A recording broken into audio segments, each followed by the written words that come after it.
Hi friends. तो आज हम स्टार्ट करते हैं chapter number 2 that is making of the constitution. इससे पहले मैंने चैप्टर नंबर 1 आपको बहुत डिटेल में पढ़ाया है और इसके बाद मैंने क्या किया था कि बहुत अच्छे से आपको इसका रिवीजन भी करवाया था चैप्टर नंबर 1 का। तो those who don't watch that lecture please go and watch it. ठीक है, तो आज हम स्टार्ट करते हैं making of the constitution chapter number 2। ये मैं न्यू एडिशन से पढ़ा रही हूँ ताकि आपका कुछ भी छूट ना जाए। ठीक है, तो चलिए स्टार्ट करते हैं। तो पहला टॉपिक है हमारा demand for the constituent assembly. ठीक है, तो ये हम देखेंगे कि किस तरह से डिमांड जो है कॉन्स्टिट्यूएंट असेंबली का वो उठता है और किस तरह से फिर हमारी आगे जाकर कॉन्स्टिट्यूएंट असेंबली बनती है। ठीक है, ठीक है। और इस दौरान मैं आपको ये भी बताऊंगी कि प्रीलिम्स और मेंस इसको कैसे सेग्रीगेट करना है, क्योंकि शुरू में क्या होता है वी डोंट नो कि किस अप्रोच से पढ़ा जाए। तो we just start reading and after 9 to 10 sometimes 9 to 10 revision होने के बावजूद भी we don't segregate the things for the prelims and mains. So I just want to simplify that. ठीक है, मैं इसको सिंप्लीफाई करने की पूरी कोशिश करूंगी आपके लिए। ठीक है, और आपको जहाँ पर भी वो टॉपिक का मैं बताऊंगी कि कहाँ पर ये चीज़ आपको प्रीलिम्स के लिए ज़रूरी है और ये मेंस के लिए ज़रूरी है। तो प्लीज़ मेरे साथ बने रहिए and this session is going to help you a lot. ठीक है, तो स्टार्ट करते हैं। तो पहला टॉपिक हमारा है demand for the constituent assembly. ठीक है, तो ये 1934 था। ठीक है, 1934 में जो है वो idea of the constituent assembly जो था इंडिया के लिए, ये पुट फॉरवर्ड किया गया था किसके द्वारा? एम.एन. रॉय के द्वारा। तो ये एम.एन. रॉय थे जिन्होंने पहली बार 1934 में ये कॉन्स्टिट्यूएंट असेंबली का आइडिया जो था वो लाए हैं। ठीक है, फिर 1935 में क्या होता है कि आईएनसी फर्स्ट टाइम जो है वो फर्स्ट टाइम ऑफिशियली डिमांड करती है कि उन्हें कॉन्स्टिट्यूएंट असेंबली चाहिए। ठीक है, तो 1935 में फर्स्ट टाइम ऑफिशियली आईएनसी को ने डिमांड किया कि they want a constituent assembly. Why? To frame the constitution of India. ठीक है, फिर 1938 में जवाहरलाल नेहरू ने भी on behalf of the INC declare किया कि constitution of the free India must be framed. ठीक है, कि हमें फ्री इंडिया का कॉन्स्टिट्यूशन चाहिए, इसको फ्रेम करना जरूरी है और ये फ्रेम करते समय हमें किसी भी तरह का आउटसाइड इंटरफेरेंस जो था नहीं चाहिए। ठीक है, और ये जो फ्री इंडिया का कॉन्स्टिट्यूशन जो फ्रेम होना चाहिए वो ऐसा कॉन्स्टिट्यूएंट असेंबली के द्वारा फ्रेम्ड होना चाहिए जो कि इलेक्टेड हो on the basis of adult franchise. ठीक है, on the basis of adult franchise वो आपका इलेक्टेड हो। तो ये हम याद रखेंगे बस। ठीक है, चलिए अब चलते हैं आगे। तो फिर क्या होता है, डिमांड जो है वो फाइनली एक्सेप्टेड होता है इन प्रिंसिपल आपके कब वो आपका अगस्त ऑफर में पहली बार जो था ये डिमांड जो है वो एक्सेप्ट होता है।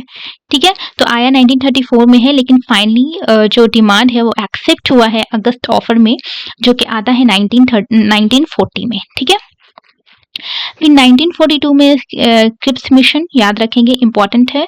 तो ये सब हाईलाइट है जो आपके प्रीलिम्स में काम आएंगी। ठीक है, तो ये इसको याद रखें कि 1942 में सर स्टैफोर्ड क्रिप्स आते हैं जो कि मेंबर ऑफ द कैबिनेट होते हैं ब्रिटिश गवर्नमेंट के। वो जो थे वो इंडिया आते हैं एंड ही बेसिकली एक प्रपोजल लेकर आते हैं, draft proposal of the British government on the framing of an independent constitution to be adopted after world war 2। तो that time the world war 2 was in vogue, right.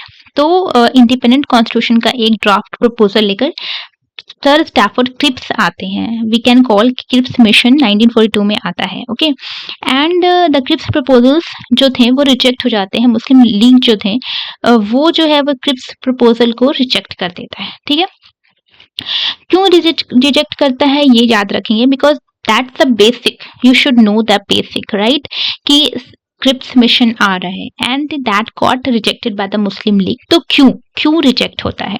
Because they want the India to be divided into 2 autonomous state. ठीक है, वो चाहते थे कि India को 2 autonomous state में बांट दिया जाए और दोनों के पास ही अपना सेपरेट कॉन्स्टिट्यूएंट असेंबलीज हो। ठीक है, और फाइनली कैबिनेट मिशन जो था वो इंडिया आता है। तो that was Cripps mission, right? And Cripps mission is not successful in India. ये ज़्यादा सक्सेसफुल इंडिया में नहीं हो पाता है, मुस्लिम लीग इसको रिजेक्ट कर देता है। तो फाइनली क्या होता है, कैबिनेट मिशन आता है। ओके, कैबिनेट मिशन, ठीक है। इसने रिजेक्ट कर दिया आइडिया को, टू कॉन्स्टिट्यूएंट असेंबली के आइडिया को जो था कैबिनेट मिशन ने रिजेक्ट कर दिया है, ठीक है। लेकिन इन्होंने एक स्कीम, एक कॉन्स्टिट्यूएंट असेंबली की स्कीम पुट फोर्थ की, है ना, और इसने मुस्लिम लीग को मोर और लेस सेटिस्फाई किया, ठीक है। तो कैबिनेट मिशन को भी हम याद रखेंगे। Okay, so let's move on. अब हम पढ़ेंगे composition of the constituent assembly, ठीक है। तो यहाँ आपके मेंस के लिए कुछ खास जो है वो आपको मटेरियल नहीं है। यहाँ जो बस ये आप याद रखेंगे कि 1934 में जो है पहली बार कॉन्स्टिट्यूएंट असेंबली का डिमांड एम एन रॉय ने रखा था, और किस तरह से अगस्त ऑफर में फाइनली इसको एक्सेप्ट किया गया था, और आपके मुस्लिम क्रिप्स प्रपोजल जो था वो क्यों रिजेक्ट हुआ मुस्लिम लीग के द्वारा। तो दिस वाज अ बेसिक, और ये भी मैं कह सकती हूँ that was not so much directly important in prelims, but for the basic you should cover that and you should know, okay। और इसको आप कुछ कुछ अगर मेंस में यूज कर सकें, बिकॉज दैट बेसिक्स में be moulded and may be use an introduction in the mains answer, okay. So if there is any question regarding the evolution of the constituent assembly or something like that, you should just use that like in introduction, okay। We'll start with the composition of the Constituent Assembly कि आखिर composition क्या था Constituent Assembly का, ठीक है। तो Constituent Assembly जो था that was constituted in November 1946, ठीक है। तो ये हम याद रखेंगे कि नवंबर 1946 में Constituent Assembly को बनाया गया है, okay, under the scheme formulated by the cabinet mission plan। तो ये भी बहुत important हो जाता है। and this was something कि ये आपका जो है दिस वाज समथिंग कि प्रीलिम्स में डायरेक्टली आपको पता होना चाहिए कि कॉन्स्टिट्यूएंट असेंबली जो था वो किस मिशन के द्वारा बनाया गया। That was a cabinet mission, that was not a Cripps mission, that was a cabinet mission. Let's start about the let's discuss about the features। तो फीचर्स के बारे में देखते हैं। द टोटल स्ट्रेंथ जो कॉन्स्टिट्यूएंट असेंबली की थी वो 389 थी। यहाँ कुछ ज़्यादा नहीं दिया हुआ है, मतलब ऐसा कि आप लोग इसको याद करें। That was just an overview, you can just have an idea कि कितने कितने सीट्स अलॉटेड थे ब्रिटिश इंडिया और प्रिंसली स्टेट्स वगैरह को, ठीक है। और 4 चीफ कमिश्नर प्रोविंसेस भी हुआ करते थे। तो that was not so much important from the point of view of prelims and mains. So let us move to the next point. तो each province and princely state were to be allotted seat in proportion to their respective population, ठीक है। तो हर province और princely state को जो थी वो seats जो थी वो आपकी पॉपुलेशन के अकॉर्डिंग मिली हुई थी, रिस्पेक्टिव पॉपुलेशन के अकॉर्डिंग मिली हुई थी सीट्स, ठीक है, प्रोविंस को और प्रिंसली स्टेट को। रफली 1 seat was to be allotted for every million population, मतलब आप रफली ये कह सकते थे कि हर मिलियन पॉपुलेशन पे एक सीट मिली हुई थी, ठीक है। और थर्ड पॉइंटर क्या कहता है कि seat allocated to each British province were to be divided among 3 principal community. अच्छा, जो ब्रिटिश प्रोविंस जो थी उसको जो सीट से मिली थी, ओके, तो ब्रिटिश प्रोविंस जो थी उसको जो सीट्स मिली हुई थी that has to be divided among 3 principal communities. कौन कौन? मुस्लिम, सिख और जनरल, इन तीनों में ही ये जो था वो डिवाइडेड था, ठीक है। उसके बाद अगला पॉइंटर्स है the representative of each community were to be elected by the members of that community. अच्छा, ये याद रखेंगे कि कोई भी कम्युनिटी के जो रिप्रेजेंटेटिव्स थे were to be elected, this was to be elected, okay, by the members of that community, okay. तो ये उनके ही कम्युनिटी के मेंबर्स के द्वारा इलेक्ट हो रहे थे in the provincial legislative assembly and this voting was to be the method of proportional representation. और यहाँ जो इलेक्शन हो रहा है जो इन्हीं की कम्युनिटी के द्वारा, that voting is by proportional representation, ठीक है। तो ये याद रखेंगे, that is by proportional representation, sorry, तो that is by a proportional representation. तो ये याद रखेंगे, ठीक है। अब चलते हैं अगले पॉइंट में। The representative of the princely states were to be nominated by the heads of the princely state। जो representative थे princely states के the representative of the princely states were to be nominated by the heads of the princely states. ठीक है, तो princely states के जो representative थे उनको कौन nominate कर रहा था? That is nominated by the head of the princely state. जो भी princely state के head हुआ करते थे वो जो थे princely states के representative को nominate कर रहे थे.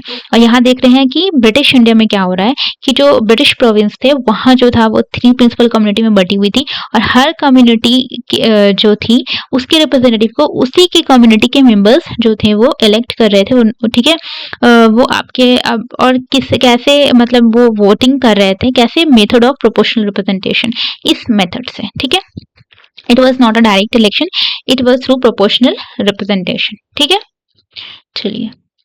It is thus clear that the Constituent Assembly was to be a partly elected and partly nominated body. इसका मतलब था, ये चीज हम याद रखेंगे अपने प्रीलिम्स के लिए, वेरी इंपॉर्टेंट पॉइंटर, कि जो Constituent Assembly थी that was partly elected and partly nominated body. partly elected क्यों कहा जा रहा है? partly elected इसलिए कहा जा रहा है क्योंकि ब्रिटिश जो प्रोविंसेस थे वहाँ जो है वो इलेक्शन हो रहा है कि उसी की कम्युनिटी के मेंबर्स कर रहे हैं. कैसे कर रहे हैं? प्रोपोर्शनल रिप्रेजेंटेशन से कर रहे हैं. एंड पार्टली नॉमिनेटेड बॉडी इसलिए कहा जा रहा है क्योंकि जो प्रिंसली स्टेट्स के जो रिप्रेजेंटेटिव थे वो नॉमिनेट किए जा रहे हैं उनके हेड के द्वारा. तो ये याद रखेंगे कि constituent assembly was partly elected and partly nominated body. अब जो है ये पॉइंटर्स, ये बेसिक बहुत क्लियर होना चाहिए क्योंकि this was the data that may be used in the mains also, and this was the pointers that may be important for the prelims also, है ना, to eliminating and sometimes any kind of statement comes, है ना. ये जो statement है यही सब statement है जो आपके प्रीलिम्स के लिए इम्पोर्टेंट हो जाता है. ठीक है, तो मैंने कहा था कि मैं आपको बताते चलूंगी कि प्रीलिम्स और मेंस के लिए क्या क्या इंपॉर्टेंट है क्योंकि हमें काफ़ी बार पता नहीं होता है. और एक बात और कि मैं चाहती हूँ कि आप अभी से एक नोट्स कॉपी रखें जहां आप मेंस के नोट्स जो है वो सेग्रीगेट एक कॉपी में बना लें. या तो आप ये कर सकते हैं कि एक कॉपी में आप जो है वो पॉइंटर्स बहुत अच्छे से लिख कर और उसी में ही आप हाईलाइट कर सकते हैं कि that is important for the prelims and that's for the mains. और maybe you can do that कि मेंस के लिए वो जो मेंस का जो आपका जो मटेरियल इसमें से निकलेगा लक्ष्मीकांत के स्टैटिक से, वो आप एक अलग नोटबुक में लिख सकते हैं. मैंने ये किया बट बहुत बाद में किया and it is very important for the preparation of mains. So इधर अगर आप बहुत फॉर्मेटिव फेज में भी हैं प्रिपरेशन के, तो इससे पहले कि आपको कुछ साल लगे और दैट उसके बाद आप समझ रहे हो कि स्टैटिक का क्या इंपॉर्टेंस है, इससे अच्छा है कि आप अभी से ये स्टैटिक के नोट्स बना लो क्योंकि आप आगे जाकर आप ये रियलाइज कर लोगे कि this is all that makes the difference, कि आपके स्टैटिक के नोट्स जो हैं वो बहुत एक जगह बहुत प्रिसाइज, क्रिस्प, कंसोलिडेटेड होने चाहिए and that should be revise by you multiple times. ठीक है, उसके बाद आप उसको GS2 और GS3 के डायनेमिक्स से जोड़ देते हैं. ठीक है, तो इस तरह से आप इसमें से जो भी मेंस का मटेरियल निकल रहा है स्टैटिक का चैप्टर वाइज, उसको बिल्कुल आप अलग करके रखें बिकॉज एट द एंड आपके खुद के नोट्स ही आपके इस्तेमाल में आने वाले हैं. So be very much vigilant about it. Okay, तो यहाँ क्या हो रहा है, constituent assembly was a partly elected and a partly nominated body, और मैंने इसके बारे में बता भी दिया कि why it is partly elected and partly nominated. ठीक है, आप देखते हैं elections to the constituent assembly, है ना, कितने सीट्स के लिए हो रहे थे? 296 सीट्स के लिए हो रहे थे. ब्रिटिश इंडिया प्रोविंसेस को अलॉट किया गया था. कब हुआ था? जुलाई अगस्त में हुआ था. That was something, this data is not important for you.